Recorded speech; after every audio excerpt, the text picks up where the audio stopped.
Hello, welcome to the Divine Truth Followers interview series. So we invite here people who follow the Divine Truth teachings and who are willing to share a little bit about their life and also their experiences with Divine Truth, obviously.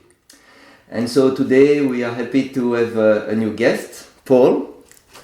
Paul, thank you for accepting this interview and being here with us.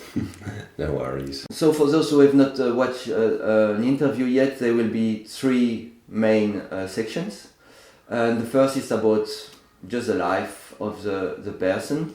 The second section is about the discovery of Divine Truth teaching and question around that.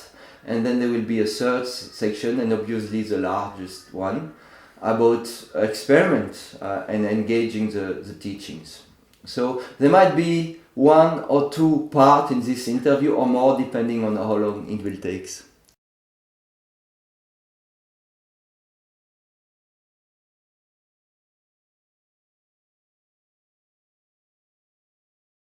Can you tell us your name, your date and place of birth?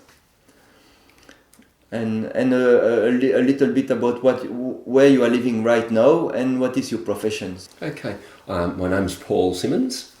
I'm 55 years old, so I was born in 1964 in a little town called Trengi, New South Wales. It's west of Dubbo. I'm the middle child of 11 children, 8 sisters and 2 brothers, Catholic family. And now I am living outside of Kingaroy, a little area called Bowie, and I've been there just 6 months. And I've had a number of different professions, but what I'm doing at the moment is renovating a house. So I'm self-employed, renovating this house, and I am setting it up to foster children. But or I may go back into childcare, which I'm an early childhood teacher. So that's my most recent profession. Okay. Yeah. So you are living right now in Kingaroy. In Kingaroy, for those who do not know, it's in Queensland, Australia. Yes. Yes. Yes. Okay. Right. Okay. So I'm going to ask you a series of questions about your life, and starting from the beginning. Okay. And so you come from a large family, obviously, Yes. and I like to know a little bit how your early childhood was like, how your family life was like as a little boy. Okay. Well, we lived on a farm, which was quite large in a remote area, so it was quite isolated from other people, but yet we had a community of our own with 13 people in the family. So that was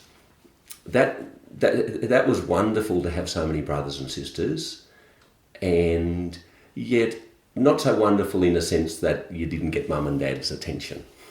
So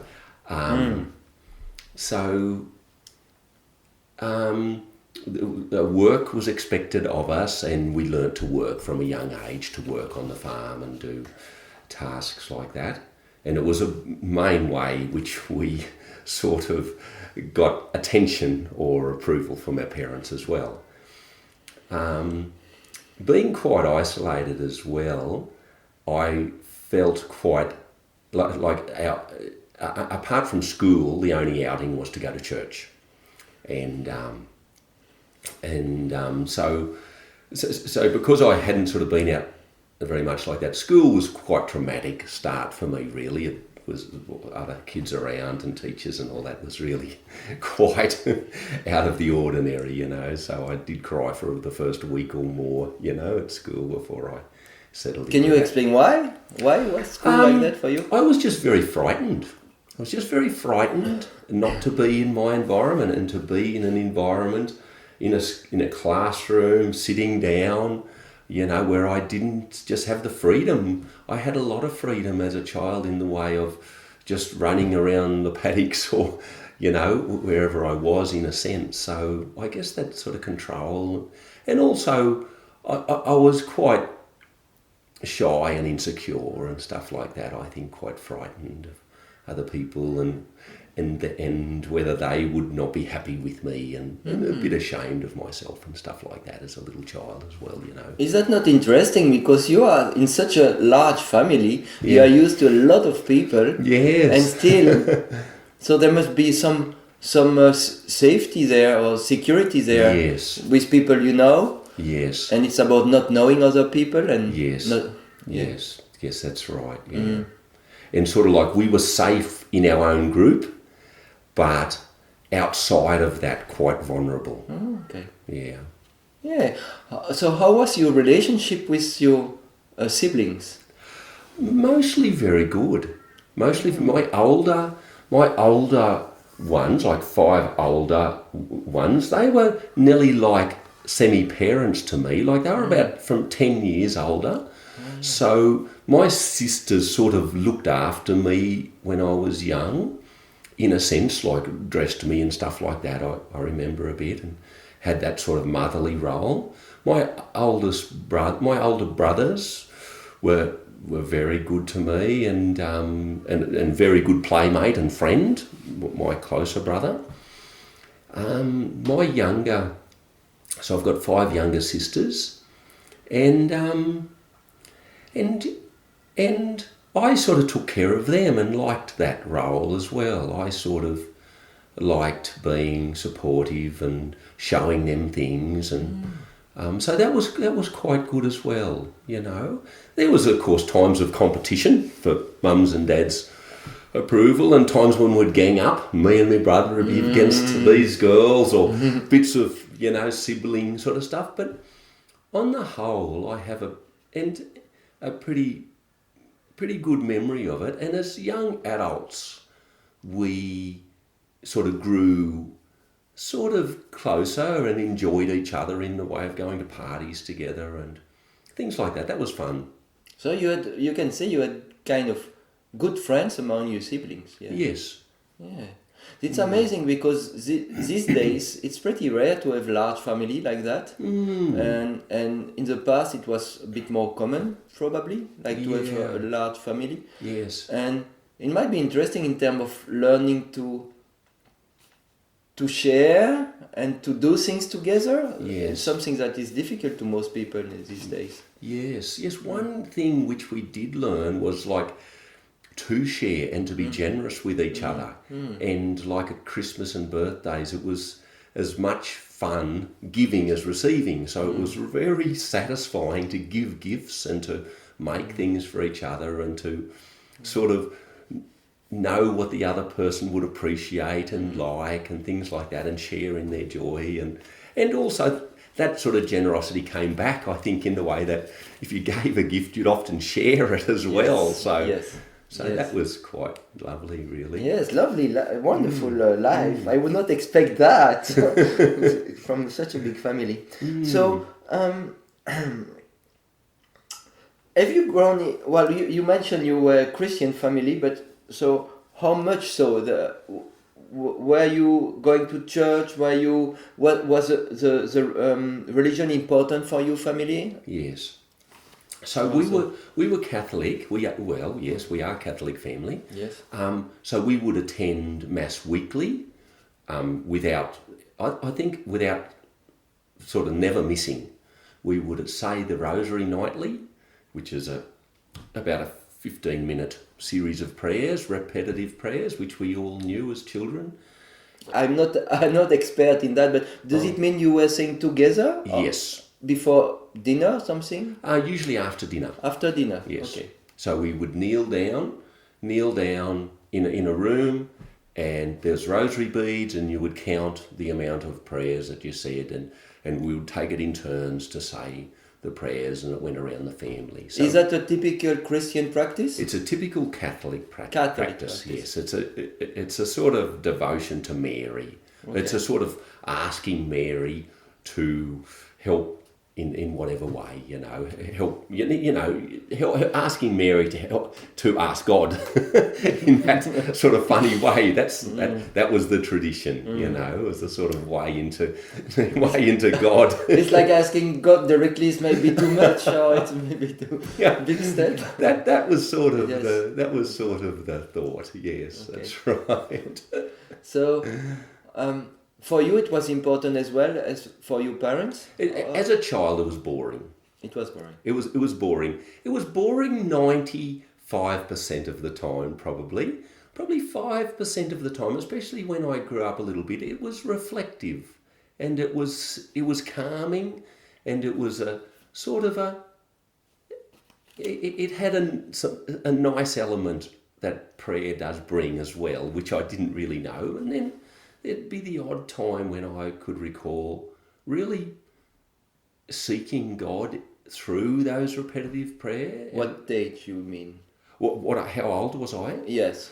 Probably more like, from my memory, probably not until I was 10 or 12 or something like that. That's probably, I think, the earliest that I can really remember thinking, God, I want something, or I'm struggling with this, or a really seeking for God through. Were you doing that based on your own will, or Yes. were you doing that because you were forced into doing that? No, based on my own will, yes. So it was an opportunity to learn to pray, because we had that 15 minutes every night, Yes.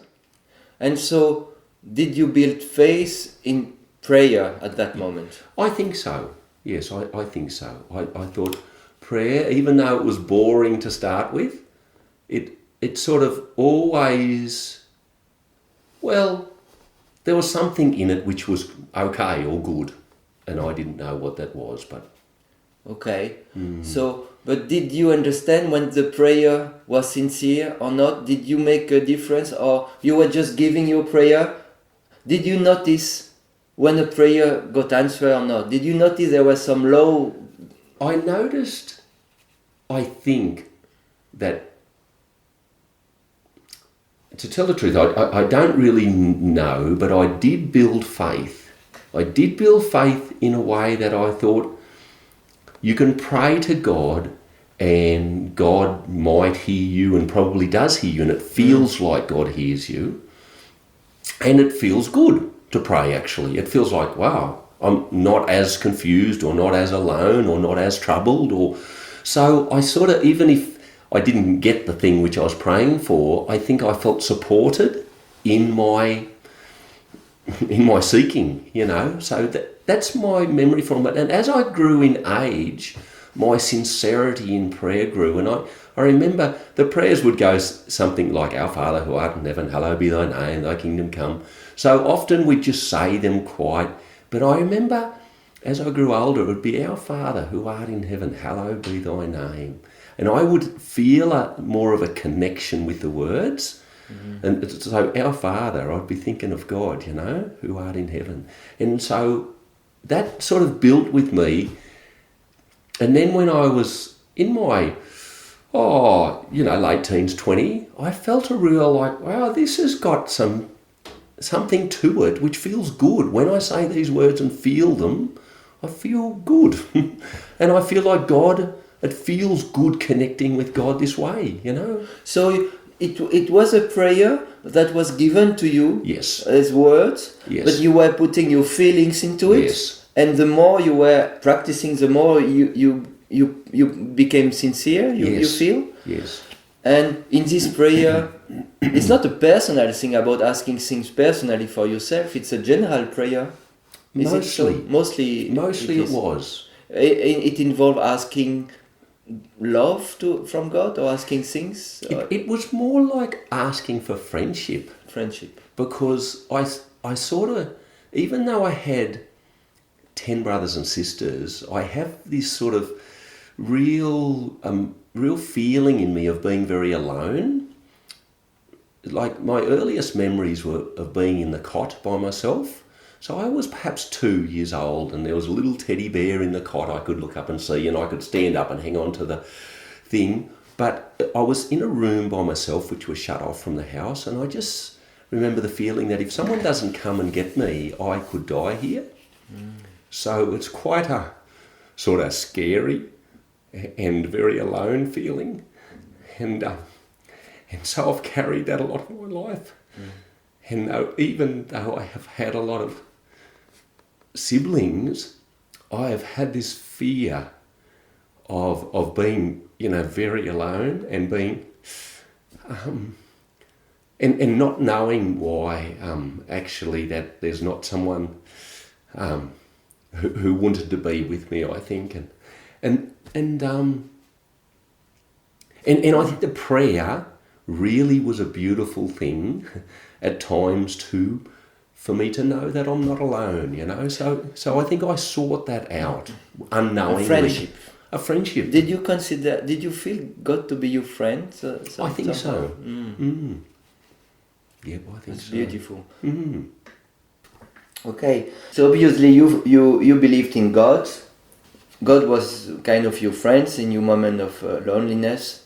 Did you believe in afterlife? Yes. Yes, you have always, yes, as a kid. Yeah, you mentioned already when you were a little kid that it was boring, like religion was a bit boring, like a lot boring 95% of the time. That was a time when you were following because everybody is doing it and your parent wants you to do it, but it was not coming from your heart. Yes, that's right. But with time it become more of your own desires to keep on. Was it the same for your siblings? To tell the truth, I don't know. Okay. I think partially, all of us have carried on some faith. So it's something which I have not discussed with my siblings. Okay. Really, as important as it is. I think that I was a bit more seeking or sincere in that than others, just from... That's only my opinion, because I sort of sought more of that life out later. Like I joined the church to become a priest, a Catholic priest later on in my life, because I had a real seeking for that more and more. And I think, but all of my siblings, or most of them, have faith, I feel, have faith. Okay. Yeah. So let's go on with your life. So you go to school, it's a bit of scary years. Yes. You grow up, you are teenagers. How did you feel as a teenager? Was it still scary, or you what kind of person you were as a teenager? I had friends, I had a lot of fun at school, I was fairly outgoing at school, even though I was shy, but our school was a little secure school where there was only about 10 children in my class. Christian school? No, it's a state school. Okay. And so that we played football and cricket and all that sort of stuff, and that was quite fun. I wasn't interested in schoolwork. I saw no purpose in schoolwork. I thought I'm going to hopefully be a farmer one day and I won't need to learn anything. Well, I thought all I needed to do was to do farm work. So I didn't know about that. When I was 12, I went to high school and I got into a fight with a boy. A boy wanted to fight me and I thought we would just wrestle and sort of play fight, but he punched me in the eye. And it frightened me a lot that someone could be so violent towards me. And you didn't want to fight. You were just playing fight. Yes, not fight like that. Okay. I thought, see how strong we are or something. But he was a boxer, and so that frightened me that somebody could be so violent to me. So this is my first year in high school. Yes. So the high school was the next town, Okay. and there was a lot of kids. There was probably 800 kids. Oh, good. So I was very frightened of this huge school, kids who could be violent, girls who could be sexual at a young age. All this stuff just frightened me big time. And then after about a year and a half there, my parents, I think, saw that I was frightened and sent me to boarding school. All boys Catholic boarding school. Okay. Which was fun. All boys, no girls to worry about with the fear and the shame and the sexual side. This is if you allow me, this is really amazing. You come from a family with many girls, 8 and girls. you have been taking care of girls all your childhood, Yes. and then you go to school and you are scared of girls' projections. Okay, And okay. my sisters would wear bikinis around most of the summer. And so I would think nothing of it. And so why? It was so different than from home. Well, other girls were very different here. Because so you're asking why was it very different? Really? It was very different because I didn't have the familiarity. I didn't have their acceptance, I think. And if I had a girl's acceptance, then I probably would have felt okay. But also when I was about 13 and up, the sexual side kicked in for me, and I wanted their, I think, sexual approval, or for me to be seen as a sexually okay man. And that, I sort of didn't feel that within myself, so I had a lot of insecurity about that. And so... It was like, it's shameful to have sexual desires, like the religion aspect of like... Yes. Treating sexuality as a bit shameful. Yes, I think that's a big part of it, shameful and wrong, and I don't feel okay about myself, so I sort of wanted the woman's approval, the girl's approval, and there was a lot of confusion in that, and a lot of neediness, which I'd sort of put on girls and women around that for their approval, you know. It was something you could talk to your parent about? Never. No. Never, no. So, how close were you to your parents? Like, could you have like conversation like they were your a friend or something? No. Okay. Not really. No, okay. No. It's sort of not close at all with my parents, really, especially emotionally close. It was just a business. The family was a kind of a business. It needs to run, and things need to be done, and there's a lot of tasks and chores, and they had little time for having real conversation or desire, maybe. Yes, Mum and Dad, you know, Dad was overworked and often angry. And then in saying that, he did have some love for us kids as well, and did have some time when he would enjoy us, you know, and Mum as well. But she was overworked as well, and quite, you know, I think angry with her overworked life as well. So it wasn't either all good or all bad, but it was a mixture of the both. But as a young child, I do have those insecurities of being very frightened of Dad's anger, very frightened of Mum's anger, and very needy of their approval, and very thinking that there must be something wrong with me because you know, because they, and especially from that aloneness feeling and that. You know. And what kind of relationship they had together, your parents? Look, a very old-fashioned sort of relationship. My mother was very Catholic and subservient, or very pleasing and very obedient and very sort of hard-working, and would sacrifice herself a lot. And that's the very Catholic view, to sacrifice yourself and to... It's a sort of way of showing love, in a sense, to just be very pleasing, and also not to show that you're troubled, to hide all that, not to show that you're having a hard time, to hide all that and just be very stoic, very strong. You know, we'll get our reward in heaven.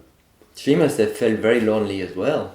Yes. In that respect. I think so. No, I think so, mate. Yeah. Are they still alive? Yes. Yeah, they're still alive. Okay. Yes. Well, let's come back a bit to your own life. And so you are at high school. You go in the boarding school. Yes. And you are with these boys. Yes. And you enjoy more your time there. Yes. So high school go until 17, 18? No, I left at 16. You left at 16? Yes. So in Australia you can choose to leave school at 16, is that how it is? Yes. You decide yourself. And so what happened there? So I went home and worked with my father on the family farm, which is what I wanted to do. and that was quite exciting and quite fun and free. And I was doing things which I felt had purpose. Before, school had no purpose, I felt. It was just filling in time until you're old enough to work. In saying that, I did a lot of man's work from about the age I was 10 years old. I did, like in the shearing sheds, I would do the work of a man, you know. So what kind of work you were doing at the farm? Well, at the shearing time, there would be the wool. You'd have to pick the wool, and so normally 2 men would do that job, and so I was one of the men from an early age. Other jobs were to round up animals, sheep and cattle. Other jobs were to round up. It means you have to take them from one place to another place. Yes. Go and gather them to change the paddock, or to gather them to bring them into the yards for shearing, or for other things which you do to sheep or cattle. Yes. Yes. What else would you do in the farm? We would do a lot of shovel work like digging holes for fence posts to do fencing. Okay. Concreting or just straight in the dirt? Straight in the dirt. Yes. A lot of shovel work, chipping weeds. Chipping weeds? Chipping weeds, okay. Yes. Any weeds which grew. Picking up sticks. So say if there was a paddock to plough and plant wheat, all the sticks would have to be picked up in that paddock so as the tractor could plough it. Yes. So we'd just pick up sticks. How did you chop the weeds? Manually? Yes. At that time? Yes. Like with a...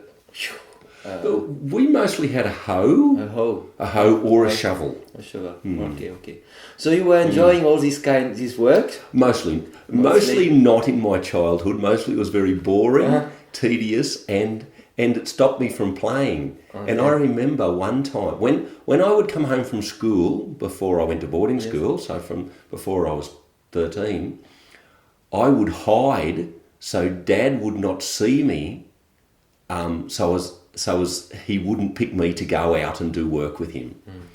And one day he caught me hiding, and he made a joke with the family that I was a girl and wanted to play with the dolls instead of work.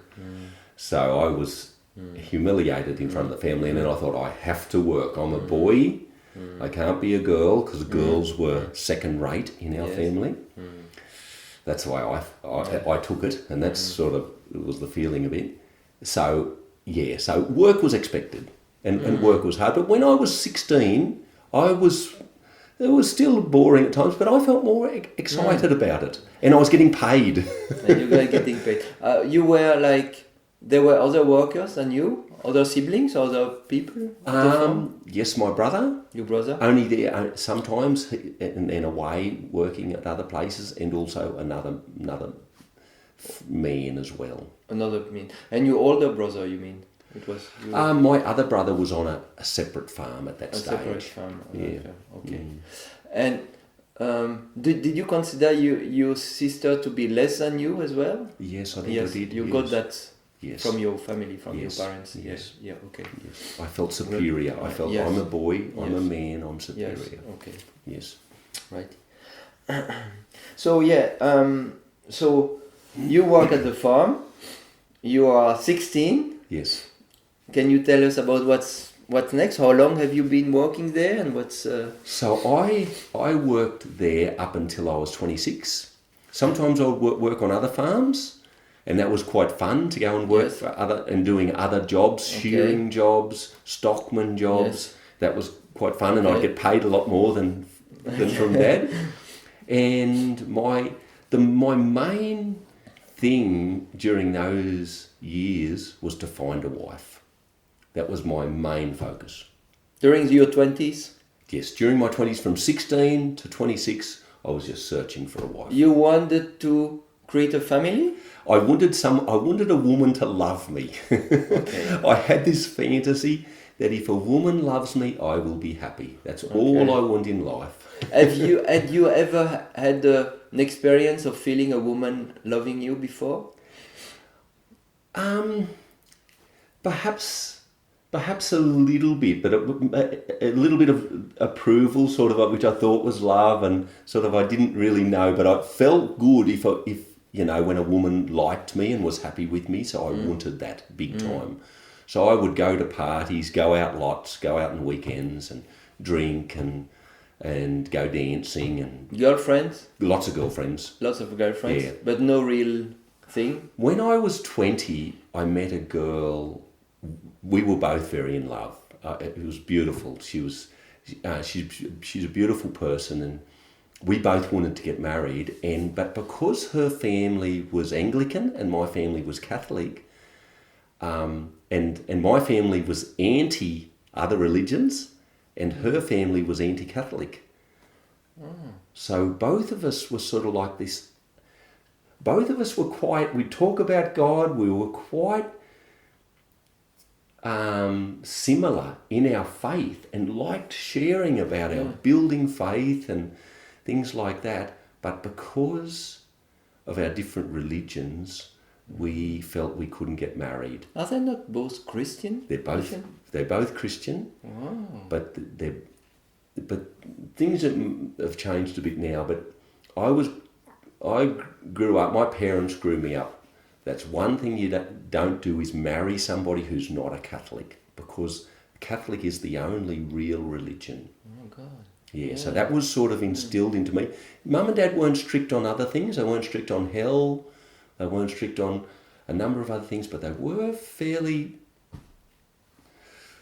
firm about that, I think. And so neither of us felt like we would have to give our family away. Yeah, after about a year or and a half, I said, no, I want to marry you regardless, and we'll work it out. But she didn't want to. She thought, you're just going to manipulate me into trying to be Catholic, which I probably would have tried to do. She was scared of that. She was scared of that, and rightfully so. And enough to refuse to get married because she was in love with you. Yes. So, so that was very sad, and for both of us, and it broke both our hearts really. And I never really loved somebody since like that, you know. So did you create a family? Did you find someone, or did you get married? Yes, I did get married. Yes. So after I'll just sort of say after I was with her, I had a few other girlfriends. Yes. But I was expecting to get married, and when that didn't happen, and I felt quite let down, I wanted to join the Catholic priesthood. Then I became quite prayerful. And what age is that? About 24. I became quite prayerful. My mother handed me a book. I was quite broken-hearted and felt really rejected with this other girl, which I'd met, and she broke it off with me and that. And anyway, this book was on prayer, and I started to pray. And I started to pray like I'd never prayed before, and I really felt a closeness with God. And I felt like I really don't need a wife. I feel God loves me, and this is really beautiful, and I feel really happy just praying. And I was tired of being a farmer, and I wanted a different life, and I started doing work in town with youth groups and with people in hospital and aged people and stuff like that. So I thought, why don't I become a priest, and I can do all those things? And so that's what I decided to do. So I joined the priesthood as a student, and I was there for 3.5 years, which had a lot of wonderful things. I was with a missionary group who went to poor countries in the world and stood up for people's justice and peace issues more than religion. They sort of would always stand by followers of Jesus and that, but they were really quite heroic, I thought. Sometimes I'd get expelled from countries for speaking out against injustices and that. I thought they were wonderful, courageous people. So I joined this group, and after about 3.5 years, I became quite disillusioned with it. And so did you travel as a missionary as well? Yeah, I did, yeah. Okay. Yeah, and did you enjoy that? Yes. Yes. Yeah, I went around the world a couple of times and visited a lot of third world countries and through Asia, and worked in places, and and that found it quite fascinating. What were you doing? Can you give an example? What you were doing? I worked in Mother Teresa's hospital in India, only for about a week and a half or something. But I went there a second time, just briefly. But I was just a volunteer, and I was dressing wounds. And when I was there, an elderly Indian fellow came in, and it's been like he'd been hit by a car or something. He had injuries, and I was told to dress him and take the maggots out of his wounds, because the flies and the maggots. And so I tended to him for about 5 days until he died. And then he was a very beautiful guy. He would sing to me in this Hindi language or whatever it was, out of gratitude, as I would be tending to him, and I would be washing him, and he was quite elderly and quite disabled because of his injuries and everything. And at times he'd get angry with me when I would be dressing his wounds.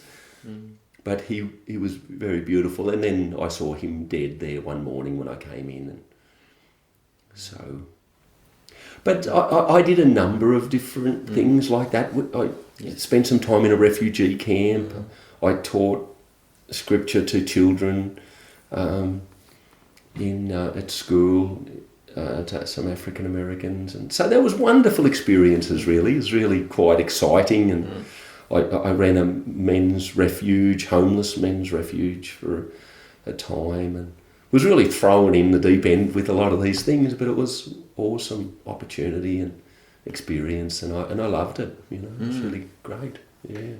So you were disillusioned, you said? Disillusioned after a while, after 3.5 years. What happened then? I was 29 years old by this stage, and I'd learnt a lot about myself. There was a lot of opportunities like counselling and to learn about myself, and I had my own voice, and some of the priests were trying to contain myself and others to suppress ourselves and to suppress our sense of individualism and our sense of even because celibacy was part of the Catholic Church. They had a fear of us being gay and different things, trying to stop friendships and different things. And to me, it was quite wrong what some of the older guys were trying to do. And I spoke out about that a number of times, and I got in trouble for speaking out about that. And to the point where they said, we might kick you out if you don't comply, And I was tired of that, and also I was quite lonely, and the truth was that I really did want to meet a woman and have children and experience that joy of being, having that relationship and all that, with a wife and family. So yeah, I was happy to leave and.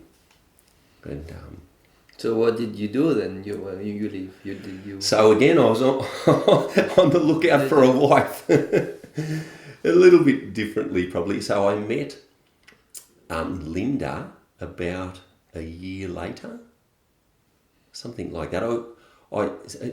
As soon as I left, I went home and worked with my dad on the farm, which didn't last long. I wasn't very compliant. I'd moved on from that. I was pretty tired of... You didn't like it anymore? No, I didn't like it. And I didn't like being the boy, I wanted to do something which I had my heart in more, So I got a job in Sydney as a youth worker, and that was exciting, working with these sort of troubled youth and that. And then I met... Linda, who became my wife, and so we were together for 14 years before I left her, and then we divorced and that, So, but I loved her. That was exciting. But both of us had a lot of insecurities really, which made our relationship very difficult, and I struggled. I was very unhappy most of that time really, and I didn't understand her and didn't understand why she was unhappy with me and unhappy with life and different things. And so that was a real struggle. We have 3 children, Lockie, Dan and Alicia. And being a dad was very wonderful. I wished I wasn't depressed through a lot of it, and I wish I was happier. But I did enjoy the kids, and we did do a lot of fun things together, and in our married life, I was always open to change. We started on a farm, and then that wasn't good, and so I thought, well, let's change. So we went to the Gold Coast, and I became a counsellor and studied, and different job, different opportunities for my family, and that wasn't good. So we went back to the land, and that wasn't good. So we went to the coast at Coffs Harbour and tried that out, and always it was sort of quite good that I was open to change, and my wife was as well.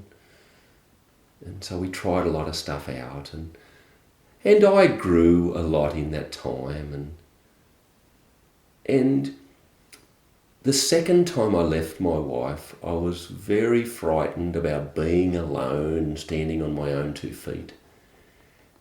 And so we'd been married 12 years at this stage, I think, but I was quite unhappy, and she was quite angry with me, and I allowed that. I was told by a counsellor and others, us men have screwed up the women, now we've just got to take it like a real man and just cop it on the chin, take all their anger, absorb it all. And so that was my life, really. I just sort of tried to man up and take it, but I was quite unhappy with that. You thought that's what a man needs to do? Is that like what the Catholic religion tells you about being a husband? Well, it was more some of the New Age. So I'd sort of moved. I was still Catholic and attending Catholic church and that, but I was into New Age stuff. I was into Eckhart Tolle and the what's it called, The Journey a bit, and The Secret, that sort of stuff. So I was into New Age stuff, but I'd sort of learned that as part, we need to heal our women, and in order to heal our women, we need to love them through all their stuff. And part of that is accepting their anger, so I did. But what about healing our men? Yeah, that's right. Well, I had the sort of arrogant, naive view that the man doesn't need healing. Okay. I sort of had the view that we've got our gear together. So, fair enough. And with that was a sort of condescending attitude towards my wife, which further fueled her anger. Of course, that sort of patronising view. So, so I can look back and see why she was angry with a lot of that stuff, and angry with So when I left my wife for the second time, I would walk for hours very frightened of how I would survive living a life by myself. But after about a month of just being so present to this fear, I feel all right about myself. I think I'll be fine.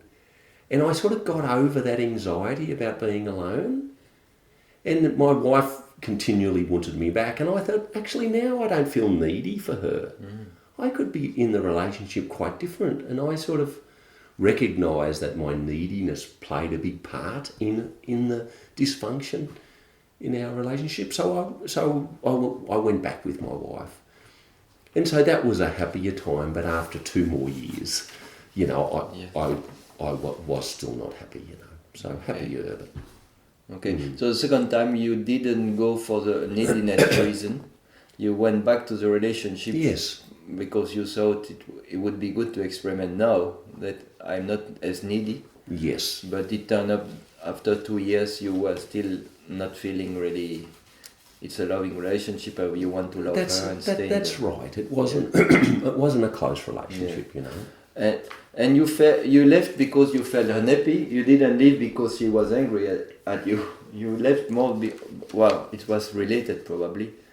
Well, I did leave because I was tired of her anger, and I realised that actually, if I allow her anger, it's unloving on her and me. Okay, you realize that. Yes, so yes, You make a bit of a shift on that aspect as well. Yes, and I told her that. How did you change from this, I need to stay, and because I need to help her to heal, to this stand when you feel, well, it's not right if I'm unloving if I stay. What was the shift? Yeah. The shift was when I heard about the truth, when somebody explained to me the divine truth. Okay. That was the shift. I got a lot of clarity on a lot of things once I heard that. We are going to come back on that a little bit later. Yes. But it's certainly interesting to share also about what divine truth teaching have played in how you see relationship. Basically, we're going to go back on that. Okay. You have been involved in. You shared a bit New Age. Some New Age philosophy and so on. What did you learn, and what did you remember? How did it help you, and how do you see it now? So through our marriage counselling, so we attended a lot of marriage counselling, mainly driven by me. Yeah. When I say a lot, probably 100 hours or something. I don't know. That might be. No, it wouldn't have been that much, but might have been 50 or something. Anyway, to me it was a lot. But one of the counsellors introduced me to Eckhart Tolle, and I had friends who were sort of into New Age stuff, along with prayer and keeping our connection with God as well. And so I was quite fascinated by that stuff and the secret as well. And also I practiced meditation quite a bit. I did a thesis on meditation because I found it helped me because I was quite troubled in my marriage. I felt quite hurt and angry and sad, and it helped me to feel okay. If I meditated for an hour a day or so, I would feel okay about myself. But if I didn't, I usually felt very low self-esteem, and I felt really quite frightened to show my face in public because I was so troubled, and I was so... I felt very worthless actually, because I felt like I wasn't treated very well, and with Linda's anger and stuff, and so the meditation helped me in my life. Sorry, do you mean meditation was replacing prayer in your life? Yes, I do. Yeah, it really was replacing prayer. Yes, I found that's what I was doing. Yeah. Okay. And so I went through a time when meditation did replace prayer. And I had read a book, Conversations with God, which said something like, God doesn't need us to pray or something. So I sort of, in a sense, forgot about God and just tried to meditate. It's like you put at some point your Catholic faith was so important in your 20s, a bit on the side. Yes. And you start experiment with meditation basically to feel better, see how it works. Yes. Yeah. No, that's interesting, isn't it? Yeah, that's right. At times I would pray, but not a lot. And at times when I was in the priesthood, I would pray like for an hour or more a day, and I found it really good for me. I found it gave me confidence. This is the main reason why I did it. My whole life was to get some sense of worth and confidence, and prayer for some reason gave me confidence. Now the meditation gave me confidence, so I did that. Yeah, so so you study, you make a university thesis. Yes, yeah. God, what kind of study was it? I did a master's in counselling. A master in counselling. Yes. So you did study you were a counsellor officially, and you need in Australia you need to study. You don't need to study to that level. Okay. But I just had that opportunity to study to that level, so I did. Okay. So what age you were to the uni then? So I was about 35. Okay. And how long it takes to become a counsellor? Well, that took 1 year. 1 year? 1 year full-time to do. But I'd already had a degree in theology when I was in the priesthood. Okay. I did a university degree in theology. In theology. So because I had one degree, it was easier to get the second one. All right. Yeah. And then you decide to study further and make this thesis that takes 2 years or something? No, that was part of the 1 year study. Part of the 1 year? Yes. Okay. Oh, actually, it was an extension on that. It was an extension. Yeah. So I did the thesis at home, sort of. So it was like over 2 years. Yes. Okay. Yeah. And so, how did that go with meditation? You were doing it every day, and did you keep doing it? Like, did you keep experimenting with that, or? Yes, off and on, but it was something which supported me in my life, especially my married life. You know, I found. Okay, how do you see meditation now? Are you still meditating? No. Okay. No. Okay. So now I pray. Yeah. Okay. But the meditation is something quite different, where I just sort of breathe and just sort of go into a spaced out sort of zone. Sort of, yeah. So if you can explain, how do you see the difference between meditation and prayer? That's a good question. With prayer, I feel it's like I still myself and just have some time with God. One way I used to see prayer as waiting for God. I would sit with the intention to connect with God, and often it'd take a fair while because I've got things going on and I'm a bit up and But just keep coming back. And the thing which has helped me is, it's like God's a person like you, and if I want to be present to you, I can't be doing this and doing that. I need to be present to you. So God's a bit the same. I need to be if I'm sincere and want to connect with God in a real way and feel God and make a connection, I need to be present to God. Not just sort of, because often I could tell myself, I'll just do this job and sort of be mindful of God at the same time. But to me, it doesn't work very good. I need to really give God my full attention, sort of. So that sort of is how I pray.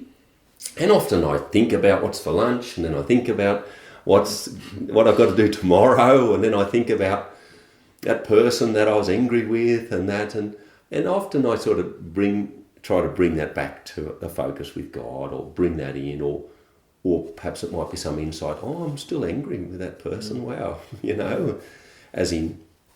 So prayer, to me, I gain a few things. I think I gain a connection with God. I feel I do. I believe I feel something the way I feel a connection with you. You're listening to me. We're interacting. Feels good. Feels like, something's happening here. And the same thing with God. I feel like there's a connection. There's communication. Yeah. In a sense, it's a feeling sort of communication, I guess, And also, I get insight about myself and about God. Sometimes I even think, me and God are a bit similar, which seems weird, but a more appropriate way to say it, that I've got qualities like God, Not that I'm similar to God, but that sort of, it's a very humbling sort of thing to sort of think like that, to think, wow, I'm a bit like God in some ways, it's quite amazing. And it's quite wonderful to sort of remind myself of that. Meditation, to me, is sort of a tuning out. It's a focus, and it's a concentration of tuning out.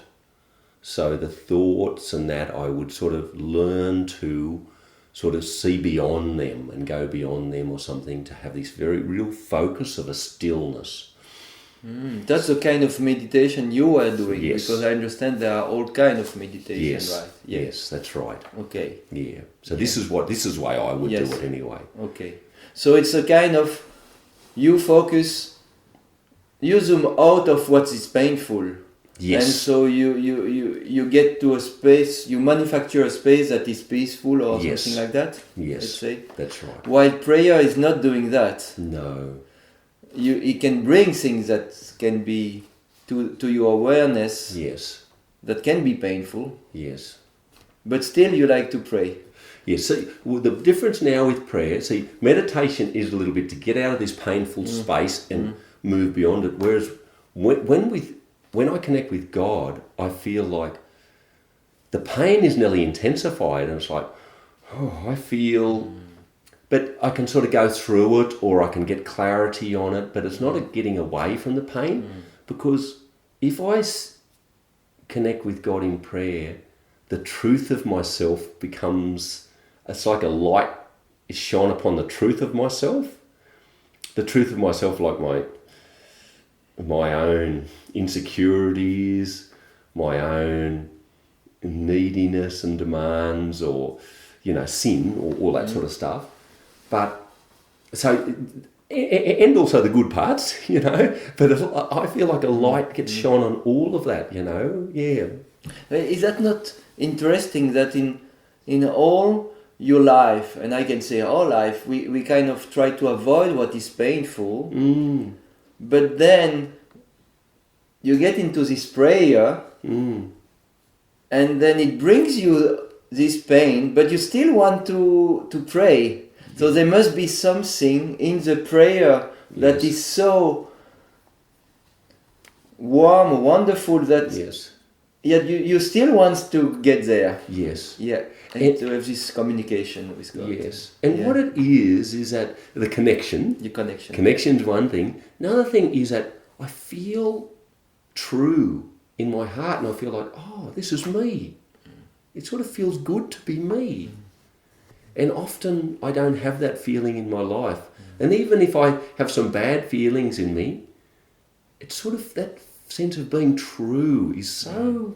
It brings joy. It does bring joy. Yeah. It sort of brings me home to me, and it's like, oh, well, I'm like that. Well, it's sort of... And some self-love and self-acceptance and stuff like that, so... Instead of avoiding yourself, you kind of learn to love yourself, to embrace yourself as you are now. Yes. Yes. Is that not the feeling? Yes, yes. And not that it's always like that, because at times I see myself and think, oh, I don't like that in myself, and I hate that in myself, and I don't want to be like that, and I feel ashamed of that, and I want to run away from that. And often I do. Yes. Often I'll connect with God, something will come up, and I think, okay, I don't know, I'll go and do some work now. Is that not part of the process? You first need to be aware, and it's a process of healing that if you are not aware of it, you cannot go to the further to heal it or to release it. No. So the first time you get a bit more into feeling, you don't like it, but that's part of... Yeah, but often I do run away from it as well. Yes. So I'm not saying that I always want to go into the pain and into the truth of myself, because often it's... But you don't go back to meditation when you're at this point. No. Because why you don't try to avoid it anymore in meditation? Why you don't use meditation? Because I can sort of see that's getting further away from my true self, and I'm on a mission, I guess, to connect with my true self and connect with God, because I really know that that's where joy is. It's really beautiful to sort of feel that sense of I'm me. You mentioned you were pretty unhappy most of your life as a child, and even when you got married. Would you say you are very unhappy the same way, or How do you feel? Yeah, now, in terms of happiness, how do you feel now? well, my childhood sort of had happy and unhappy times, because... Yes. But, so I did enjoy friends Yes. and a lot of things, did enjoy my siblings. My marriage was mostly unhappy, unfortunately, and it is hard to say that. But parenting was a sense of joy for me, Yes. and I loved my Yes. kids. Now, to tell the truth, I'm not very, I'm not that excited or Yes. happy with life, because I'm single, and Yes. I think it'd be beautiful to be in a loving relationship again, and it's a way that you do get a lot of, that I think I will get a lot of enjoyment out of life, connecting with me mate and sharing my life with that. So I do have more joy now, but in truth I have a lot of unjoyful times, because I'm sort of trying to be more honest about the way I really feel about myself and other people, and also I have some anger towards women in general, even, in the way that I, that because of my insecurities, the way, and so this path I know is leading to joy and happiness for myself, which is awesome. And less confusion, which is one of the biggest things in my life, because confusion has been one of the biggest pains in my life, I think, that lostness, So that feels really good. But yet, I struggle. I do struggle.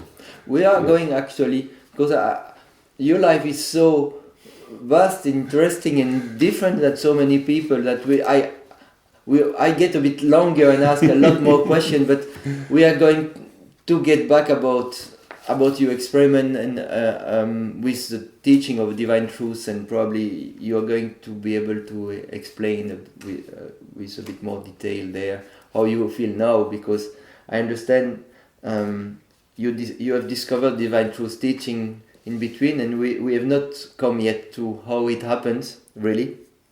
So I want to could we have yes. a break about now? Yes, we can absolutely have a break. Can I ask you just a last question, and then we will just finalize the first part about your life. With it has been a quite, and then we have a little break, and then we speak about how you discover divine truth. All right. Yeah. So I just want to know.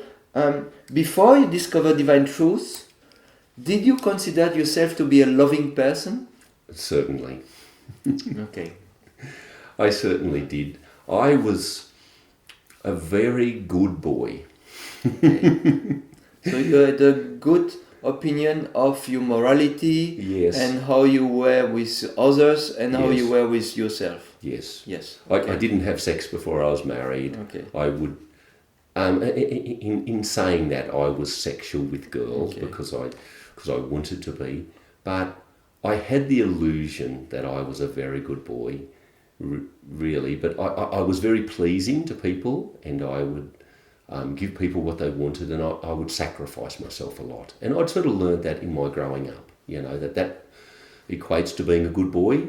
So people would like you, yes, right? Yes. Because you were pleasing, and you were like sacrificing you. Yes. Yes, and I was very big into getting people's approval. Okay. And a thing which I realised later was that had a selfish motive of wanting to get people's approval more than wanting to be generous.